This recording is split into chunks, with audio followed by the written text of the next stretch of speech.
মঙ্গলবার দিবাগত রাত 8টার দিকে কেঁপে উঠল ঢাকা। গোটা নগরী মানুষের চোখে তখন গভীর ঘুম। 5.2 মাত্রার ভূমিকম্পটি হয়তো টেরই পাননি অনেকে, তবে পরিস্থিতি হতে পারে আরো ভয়ঙ্কর। 5-এর এই মাত্রা 7 ছুলে এমন ঘুমের মাঝে চিরতরে হারিয়ে যেতে পারে ঢাকার বহু মানুষ।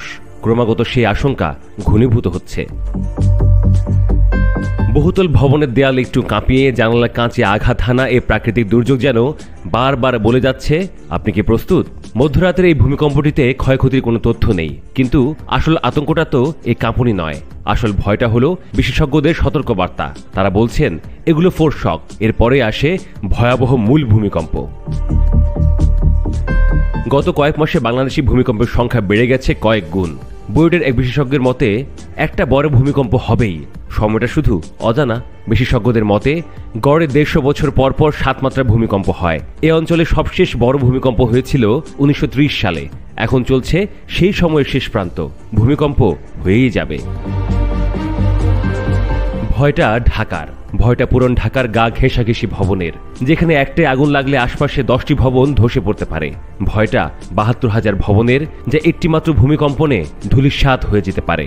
ভয়টা সেই 2 লাখ মানুষের, যারা কেবল 1 সেকেন্ডে হারিয়ে যেতে পারে ধ্বংসস্তূপের নিচে।